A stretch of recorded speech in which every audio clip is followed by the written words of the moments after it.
Right, so you want to dive into the world of selling on Amazon, huh? Sounds like it. Yeah, you sent over some excerpts from A Thousand Ways to Hustle.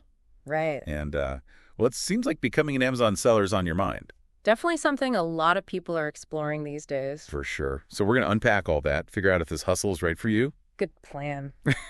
It's definitely not a get-rich-quick scheme, though. Oh, yeah, there's definitely a lot of competition out there. You said it. But a lot of potential, too, if you're smart about it. Totally. So speaking of smart, Yeah. 9,000 Ways to Hustle kept mentioning the Seller Central thing. Oh, yeah, Seller Central. What exactly is that? Like, is that where all the magic happens? It's kind of like your command center for everything Amazon, you know? Right. It's where you manage, like, your inventory, your orders, talk to customers. So basically, it's like the heart of your Amazon business. Yeah, exactly. It might seem a little intimidating at first, all those menus and options. I can imagine. But honestly, it's pretty user-friendly once you get the hang of it. So Seller Central, that's my first stop on this Amazon selling journey. Definitely. And speaking of getting started, one of the first things you got to decide. Oh, here we go. Decisions already. Well, got to make them. So is it going to be an individual or a professional seller account? Ah, okay. Two different account types. What's the difference? The big thing is volume, like how much you're planning to sell each month.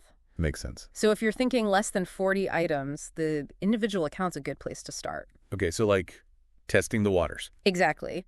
You pay a small fee for each item you sell, but no monthly subscription. That sounds pretty good for someone just starting out, keeping costs low. For sure. But what if I'm thinking, bigger? Like I'm ready to conquer the Amazon world. Ambitious. I like it. I Then you're can going to tell. want the professional account. Okay, so what makes it so professional? Well, there's a monthly fee, but you don't pay per item. So if you're selling a lot, that probably makes more sense in the long run. Exactly. Plus, you get access to a bunch of extra tools for, like, managing inventory, running promotions, even advertising. So more power, more features, but also more commitment. Yeah, exactly. Got to weigh your options, right? Definitely. Okay, so let's say I've got my account set up. How do the actual products get to the customers? Ah, the million-dollar question. That's where FBA and FBM come in. Okay, more acronyms. Break it down for me. All right, so FBA, Fulfillment by Amazon, that's where Amazon does all the heavy lifting for you. Interesting. They store your products, pack them up, ship them out, even handle customer service and returns. Wow, sounds pretty hands-off. Right. Super convenient, but, it comes with fees. Makes sense, can't get everything for free. Right. And then there's FBM, Fulfillment by Merchant, which is more the DIY approach. Okay, so I'm guessing that means I'm in charge of everything. You got it. Storing, packing, shipping, the whole 9 yards. Whoa, sounds like a lot more work. It definitely is, but it gives you more control over the whole process. I see, so it's a trade-off. Convenience versus control. Exactly. And, A Thousand Ways to Hustle actually talked about this. Oh, yeah. They highlighted how FBM lets you control the customer experience more, especially if you're building your own brand. Okay, that makes sense. So if you're really focused on, like, creating a unique brand identity, FBM might be a better fit. All right, so it's about figuring out what's important to you as a seller. For sure. Okay, and there's one more thing I keep seeing. Amazon Brand Registry. Oh, that's a big one. Why is it so important? Think of it as, like, setting up a fortress around your brand on Amazon. A fortress. Yeah. It gives you more control over your listings, helps protect you from counterfeiters. Ah, so it's all about brand protection. Exactly. Plus, you get access to cool branding tools like A+ content, where you can make your product descriptions super visually appealing. Okay, so it's not just about selling. It's about building a brand presence on Amazon. You got it. Yeah. And just like in the real world, you need the right products for your brand. True. So how do I figure out what to sell? That's where product research comes in, finding your niche. All right, time to put on my Explorer hat. Huh. I love it. So your source mentioned these product research tools like Jungle Scout and Helium 10. I've heard of those. Are those actually helpful? They can be. Think of them as treasure maps for finding profitable products. Treasure maps. Okay, I'm listening. But what am I looking for on this treasure map? You want products with high demand, but not too much competition. Good profit margins. So basically, the holy grail of products. Pretty much. And ideally, something lightweight, small, not too seasonal, helps keep shipping costs down. Okay, so like a golden nugget that's easy to carry. Exactly. But how do I actually find these golden nuggets? Where do I start digging? Well, A Thousand Ways to Hustle talked a lot about bestsellers rank, or BSR. BSR. Okay, what is that? It basically tells you how well a product is selling in its category. So the lower the BSR, the more popular the product. Exactly. The lower the number, the hotter the item. Okay, got it.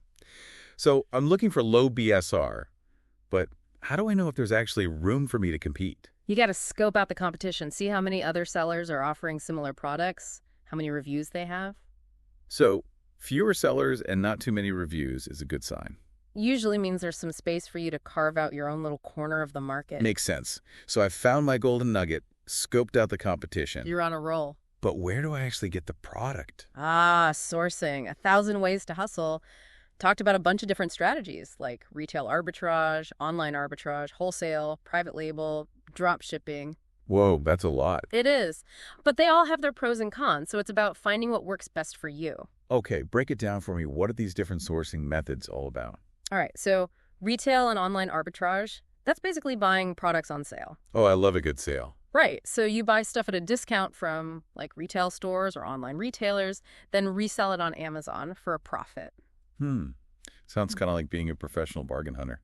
Totally. It's a good way to start if you don't have a lot of money to invest. Okay, I like that.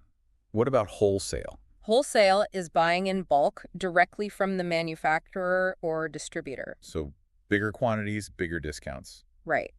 But it also means more upfront investment. Higher risk, higher reward. I'm sensing a theme here. There's definitely a balance to find. Okay, what about private label? Now that's where you create your own brand. Whoa, my own brand on Amazon. Exactly. You get your products manufactured, usually overseas, and sell them under your own brand name. That sounds super cool, but also pretty intense. It is. It has the highest profit potential, but also the most risk. Okay, so maybe not for the faint of heart. Probably not. And then there's drop shipping. Drop shipping, I've heard that one thrown around a lot. Yeah, it's gotten pretty popular. What's the deal with that? Basically, you list products for sale that you don't actually have in stock. Wait, what? How does that work? So when someone orders from you, you contact your supplier, and they ship the product directly to the customer. So I'm like the middleman. Exactly. You never actually touch the product. Huh, interesting. But sounds risky if you don't have control over the shipping and stuff. Yeah, that's the biggest downside. You're relying on your supplier to do everything right. And what if they mess up?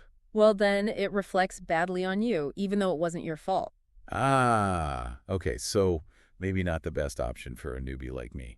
Probably not. All right, so we've talked about all these different sourcing strategies. Yep. Let's say I've found my product. I know where I'm getting it from. What's next? Now you got to make it shine. It's time to create a killer product listing. Ooh, okay, let's talk storefront strategy. Okay, so we're back, ready to make those products shine. Time to build those listings. Exactly. So where do we even begin with that? Well, you know what they say? First impressions are everything. Oh, so we're talking product images. You got it. High-quality photos are an absolute must. Right, got to make those products look good. People want to see what they're buying, the details, the whole picture. Yeah, those good photos can really make a difference. Oh, for sure. And, there are some rules on Amazon for images. I bet. It's Amazon, they've got rules for everything. Pretty much. For your main image, it has to be on a pure white background. Really? Just white? It's just white. Sounds simple, but it's super important. So is that just, like, an aesthetic thing? Well, it does make everything look nice and consistent. Makes sense. But it actually helps with search results, too. Oh, so there's a strategy behind it. Always. Okay, so white backgrounds, got it. But images are only part of the story, right? Right. We need words, too. Titles, bullet points, descriptions, the whole shebang. Okay, let's break it down. Titles first. What makes a good title? Think like a customer, Mm-hmm. What would you type into the search bar? Okay, so it's all about those keywords. Exactly. Use words people are actually searching for. So if I'm selling, like, a super comfy blanket, Okay, comfy blanket. I might use keywords like soft, plush, warm. Exactly. And don't forget the practical stuff, too, like size, material, maybe even color. Okay, so pack in those keywords, but keep it concise. You right? got it. Amazon has a character limit for titles. Oh, that makes sense. Wouldn't want it to get cut off. Exactly. Treat it like a mini billboard, catchy, informative, but not too long. Mini billboard, I like that. Okay, titles down. What about those bullet points? Bullet points are your chance to really sell the benefits. Benefits, not just features, right? You got it. People want to know how the product will make their life better. Okay. I'm kind of struggling with this. Give me an example. All right, let's say you're selling a fancy coffee maker. Okay, I like coffee. A feature is like it has a built-in grinder. Okay, sounds fancy. But the benefit is that you get freshly ground coffee every morning. Richer flavor, amazing aroma, you know? Ah, okay, I get it. It's about the experience, not just the specs. Exactly. So instead of just saying stainless steel, say durable and easy to clean. Right. Focus on what it means for the customer. You got it. And use strong verbs, make it exciting. So no more boring technical jargon. Exactly. Make those bullet points sing. Sing. Okay. I'm ready to write some awesome bullet points. Yeah. Now, what about that product description? Is this where I get all poetic and stuff? You can get creative for sure, but clarity is key. Keep it concise and informative. Okay, so tell a story, but don't write a novel. Exactly. Expand on those bullet points, give more details, answer any questions a customer might have. And is there like a specific format I should use? You can use a bit of HTML to make it look nice. HTML. Oh, no, I'm not a tech person. Don't worry, it's basic stuff like paragraph breaks, bold text, maybe some bullet points. Okay, phew, that's doable. The goal is to make it easy to read, visually appealing. Right, because nobody wants to read a giant wall of text. Nobody. So keep it simple, focus on those benefits, and you'll have a killer product description. Okay, awesome. So we've got the listing looking great, but what about all the behind-the-scenes stuff? Ah, you mean inventory, orders, all that fun stuff? Yeah, like how do I actually manage all that? Well, Seller Central has some pretty awesome tools for that. Seller Central, back at it again. Always there to help. So with inventory, it's all about finding that sweet spot, right? Sweet spot. You don't want to run out of stock and miss out on sales, but you also don't want to overstock and have a bunch of stuff just sitting around. Yeah, that makes sense, especially if I'm paying for storage. Exactly. And that's where those inventory management tools come in. Okay, tell me more. You can track your stock levels, see how much you're selling, even get alerts when it's time to reorder. So it's like having a little inventory fairy looking out for me. Huh? Pretty much. It takes a lot of the guesswork out of it. Okay, that sounds super helpful. What about order fulfillment? Is that where FBA and FBM come back into play? You got it. If you're using FDA, Amazon handles all of that for you. So I just send my products to their warehouse, and they take it from there? Exactly. Just make sure everything's properly prepped and labeled according to their guidelines. Okay, sounds pretty straightforward. It is.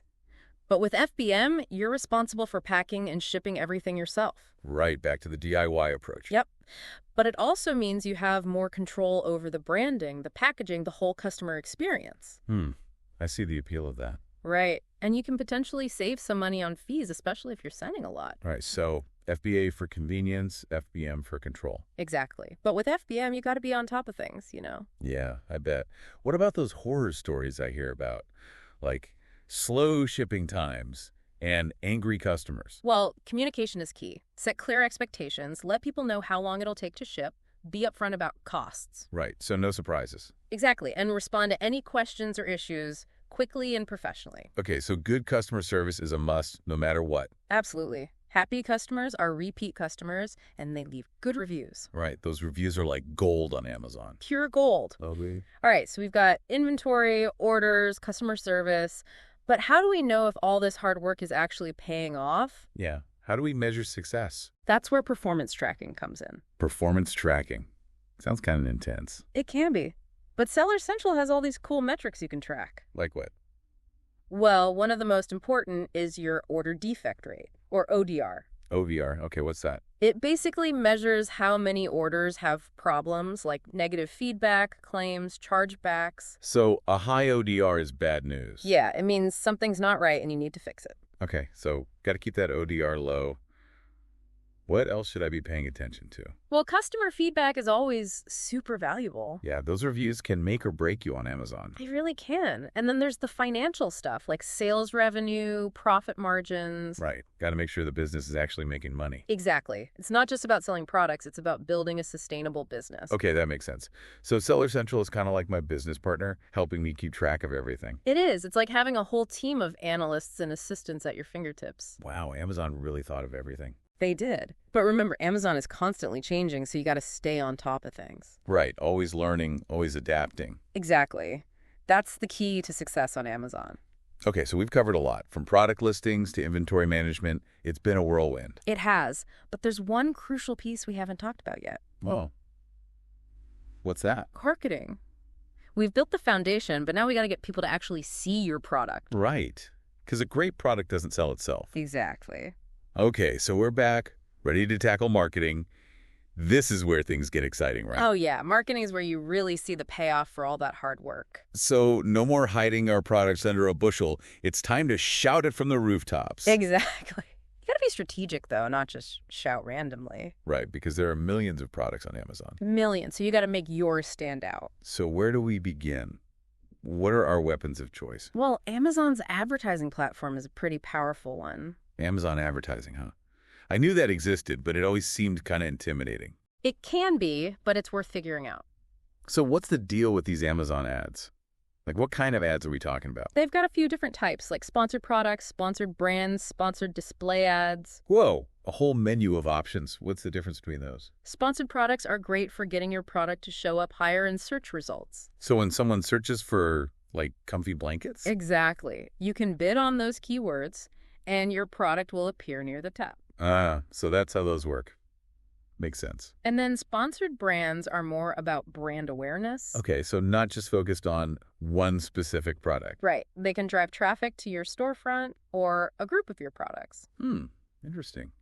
And what about sponsored display ads? Those sound fancy. They are pretty cool. You can target customers based on their interests or even their browsing history. So, like, if someone's been looking at a bunch of kitchen gadgets. Exactly. You can show them ads for your amazing new blender. Wow, that's pretty targeted.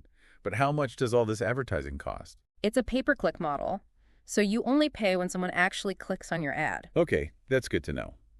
But still, I bet it can get expensive. It can, depending on how competitive your keywords are. Right, I'm guessing those popular keywords are, like, prime real estate. They are, but even if you're not bidding on the most expensive keywords, Yeah. you got to make sure your ad copy is actually good, you know? Oh, right. Like, I could get all those clicks. Yeah, But if the ad isn't convincing, people won't actually buy anything. exactly. So you got to highlight those benefits, make it clear why they should choose your product. Okay, so strategic keyword bidding plus compelling ad copy. Got it. What else do we need to think about? Well, we got to make sure people can actually find your listing in the first place. Right. Because what good is a great ad if nobody sees it? Exactly. That's where SEO comes in, search engine optimization. Okay, I know SEO is important for websites, but what about Amazon? Amazon has its own search algorithm. It's a whole different beast. So it's not just about general SEO principles. Nope. You got to understand how Amazon's algorithm works. Okay, spill the secrets. What makes Amazon SEO special?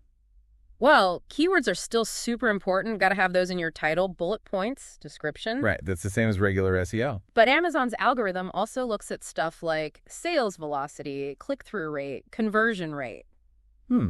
So it's not just about cramming in keywords, it's about actual performance. Exactly. Amazon wants to show customers products that are selling well, getting clicks, and converting those clicks into sales. Makes sense. They want to keep those customers happy. They do. So your listing has to be more than just keyword optimized. It has to be genuinely good. Right. So enticing photos, clear descriptions, compelling bullet points, the whole package. The whole package. That's how you win at Amazon SEO. All right. So we've got Amazon advertising, Amazon SEO.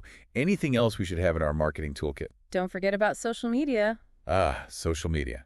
The land of endless possibilities. It can be a great way to drive traffic to your Amazon listings. Okay, so we're talking Facebook, Instagram, TikTok, all that jazz. Exactly. You can run contests, share behind-the-scenes content, partner with influencers. So it's about creating buzz outside of Amazon and directing people to your listings. You got it. Just make sure your social media presence is, like, visually appealing. Right. Got to have those eye-catching photos and videos. Absolutely. That's how you grab attention in the social media world. Okay, so we're using social media to drive traffic, Amazon advertising to boost visibility, and Amazon SEO to climb those search rankings. It's all connected. You got to have a multi-pronged approach. Makes sense. We're attacking this from all angles. Exactly. That's how you build a successful Amazon business. This whole deep dive has been a crash course in Amazon selling. It's been amazing. I'm glad you found it helpful. It's a lot to take in. It is, but it's also so exciting. Like, there's so much potential out there. There really is. If you're willing to put in the work, learn, and adapt, you can achieve amazing things on Amazon. I love that. So any final words of wisdom for our listener who's ready to embark on this Amazon adventure? Never stop learning. Amazon is constantly changing, so stay curious.